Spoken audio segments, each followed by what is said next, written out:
Friends, મગનું શાક નથી બનાવવાનું કે આજે આપણે મગના કોઈ પકોડા નથી બનાવવાના. આજે આપણે એક એવી રેસીપી બનાવવાના છે કે જેના વિશે તમે ક્યારે વિચાર્યું પણ નહીં હોય. આ માટે સૌથી પહેલાં 1 વાટકી જેટલા અહીંયા મેં મગ લીધા છે. મગની અંદર આપણે 1 ગ્લાસ જેટલું પાણી એડ કરી અને સારી રીતે આને વોશ કરી લઈશું. એ પાણીને મેં દૂર કરી દીધું છે. હવે આપણે આની અંદર 1 ગ્લાસ જેટલું ગરમ પાણી કરીશું. તો ફ્રેન્ડ્સ, મેં એક વાસણની અંદર ગરમ પાણી કરી લીધું છે. હવે આપણે આની અંદર એડ કરી અને થોડુંક મીઠું એડ કરીશું. અત્યારે મેં અડધી ચમચી જેટલું મીઠું એડ કર્યું છે. એકવાર સારી રીતે મિક્સ કર્યા પછી આને આપણે 1 થી 2 કલાક માટે આ રીતે રહેવા દઈશું. જો પાણી વધારે ગરમ હશે તો 1 કલાકની અંદર મગ જે છે એ બહુ જ સરસ રીતે તમે જોઈ શકો છો કે આ ટાઈપના થઈ જશે. જો તમારે ગરમ પાણીમાં ન પલાળવા હોય તો તમે રાત્રે પણ આ મગને પલાળી શકો છો. જે પાણી છે મેં એક વાસણની અંદર મતલબ કે એક ગ્લાસની અંદર ભરી દીધું છે. આની અંદર ફ્રેન્ડ્સ બહુ જ બધા પોષક તત્વો હોય છે, એટલા માટે આને ફેંકી ન દેવું. આ હેલ્થ માટે વધારે સારું હોય છે. ચાલો હવે આપણે આગળની પ્રોસેસ જોઈ લઈએ. આ માટે ફ્રેન્ડ્સ એક મિક્સર જાર લીધું છે.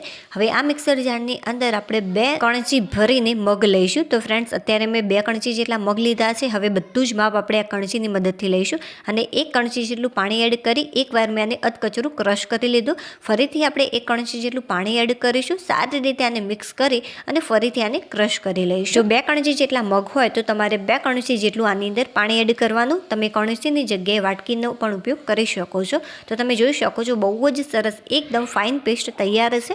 અને આની જે પેસ્ટ છે આપણે ફાઇન જ તૈયાર કરવાની. મગની દાળનું જે મિક્સર છે એ ઢાંકણમાં છે એ પણ આપણે લઈ લઈશું કે જેથી બિલકુલ પણ આ વેસ્ટ ન જાય. હવે આપણે કોઈ પણ મોટી સાઈઝનું વાસણ લઈશું અને આ વાસણની અંદર જે આપણે પેસ્ટ તૈયાર કરી છે મગને પાણીની એ આની અંદર ઉમેરી દઈશું. મારા ઘરમાં તો ફ્રેન્ડ્સ પડી થઈ ગઈ આ રેસીપી ખાવાની, કેમ કે એટલી ટેસ્ટી બનાવી હતી. હવે આપણે સ્વાદ અનુસાર મીઠું એડ કરીશું. તો 1.5 નાની ચમચી જેટલું મીઠું, 1 ચમચી જેટલું તીખું લાલ મરચું પાવડર, 1 ચમચી જેટલું જીરું અને 5 ચમચી જેટલો અજમો એડ કરીશું. અને સારી એવી મીઠાશ આવે એ માટે 1 ચમચી ભરીને અહીંયા મેં દળેલી ખાંડ લીધી છે.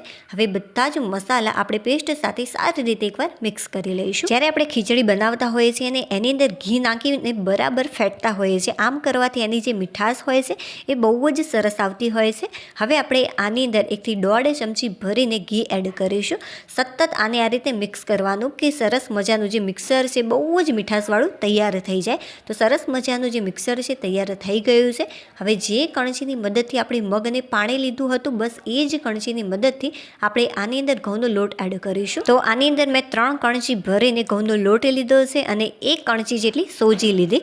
આ જે માપ છે ફ્રેન્ડ્સ એ પરફેક્ટ છે. તમે એકવાર જો આ માપ સાથે બનાવશો તો પહેલી જ વારમાં જે આ રેસીપી છે એકદમ પરફેક્ટ રીતે તૈયાર થઈ જશે. એકવાર સારી રીતે મિક્સ કર્યા પછી આની અંદર આપણે 1 કણચી જેટલું પાણી એડ કરીશું અને સરસ મજાનો પરાઠા જેવો લોટ તૈયાર કરી લઈશું. રોટલી કરતાં થોડોક આ જે લોટ છે આપણે કડક રાખવાનો છે. તો તમે જોઈ શકો છો કે બહુ જ સરસ રીતે જે આ લોટ છે એ બંધાઈ ગયો છે. જો તમને સોફ્ટ લાગે ફ્રેન્ડ્સ તો થોડુંક આની અંદર તમારે ઘઉંનો લોટ એડ કરી દેવાનો અથવા તો થોડીક સોજી એડ કરી દેવાની અને ત્યાર પછી આને મિક્સ કરી લેવાનું. 5 મિનિટ મેં આને મૂકી રાખ્યું હતું ઢાંકીને.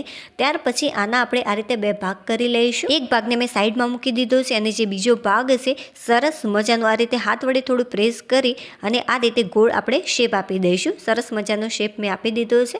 હવે ઘઉંના કોરા લોટની અંદર આપણે આ રીતે આને કોટ કરી લઈશું અને સરસ મજાનું પરાઠા જેવું આને વણી લેવાનું છે. આની જે સાઈઝ છે એ તમારે કેટલી રાખવાની છે એ પણ હું તમને બતાવું. સરસ મજાનું મોટું રોટલો વણાઈ ગયો છે. તો ફ્રેન્ડ્સ, તમે જોઈ શકો છો જે આની સાઈઝ છે એ આટલી પરફેક્ટ છે. બહુ વધારે પડે તે આપણે જાડી પણ નથી રાખવાની અને બહુ પાતળી પણ નથી રાખવાની. હવે આપણે આના ઉપર 3 થી 4 ચમચી જેટલું ઘી એડ કરીશું. જે ઘી છે એને મેં થોડું ગરમ કરી લીધું. હવે 3 થી 4 ચમચી જેટલો આપણે ઘઉંનો લોટ એડ કરીશું આ રીતે. તો સારા એવા પ્રમાણમાં અહીંયા મેં ઘઉંનો લોટ અને ઘી એડ કર્યું છે. હવે આપણે આ રીતે આને ગોળ વાળી લઈશું. જે ફ્રેન્ડ્સ આ રેસીપી છે એ બહુ જ ઓછા ટાઈમની અંદર મારે તૈયાર થઈ ગઈ, કેમ કે જે મગ હતા મેં પલાળીને રાખ્યા હતા અને લોટ બાંધતા ફક્ત 2 થી 3 મિનિટ જેટલો મારે સમય લાગ્યો. અને ત્યાર પછી સિમ્પલ રીતે આ રીતે વણી ઘી અને લોટ નાખી તમારે ગોળ રાઉન્ડ વાળી લેવાનું અને ત્યાર પછી આને ચપ્પાની મદદથી આ રીતે કટ કરી લેવાનું. મને ફ્રેન્ડ્સ આ જે રેસીપી બનાવી એ બહુ જ ખરેખર મજા આવી ગઈ બનાવવાની પણ અને ખાવાની પણ. હવે આપણે શું કરીશું, આ રીતે જે પૂરીઓ દબાવવાનો સંચો આવે છે એ લેવાનો. થોડુંક આ રીતે તમારે તેલ લગાવવાનું. ફ્રેન્ડ્સ, આને તમારે પૂરીઓ દબાવવાના મશીનમાં કઈ રીતે રાખવાની એ પણ જોઈ લેજો. તમારે આ રીતે બિલકુલ પણ નથી રાખવાની. તમે જોઈ શકો છો વિડીયોની અંદર આ રીતે તમારે ઊભી રાખવાની પૂરીને. જો થોડુંક વધારે વધારે ફ્રેન્ડ્સ પ્રેસ કરી દેશો તો જે પૂરી છે એની હાલત કંઈક આવી થઈ જશે. એટલા માટે તમારે શું કરવાનું, એકદમ હળવે હાથેથી આને તમારે પ્રેસ કરવાનું અને ત્યાર પછી ચપ્પાની મદદથી જ આ રીતે તમારે દૂર કરવાની. જો હાથથી દૂર કરશો તો નીચે ચીપકી જશે. અને હા ફ્રેન્ડ્સ, તમારે તેલનો ઉપયોગ ન કરવો હોય તો ઘઉંના કોરા લોટનો પણ અહીંયા ઉપયોગ કરી શકો છો. થોડુંક તમારે ઘઉંનો લોટ આના ઉપર સ્પ્રિંકલ કરવાનો. આમ કરવાથી બિલકુલ પણ એ ચીપકશે નહીં અને બહુ જ સરસ રીતે જે આ પૂરી છે તૈયાર થઈ જશે.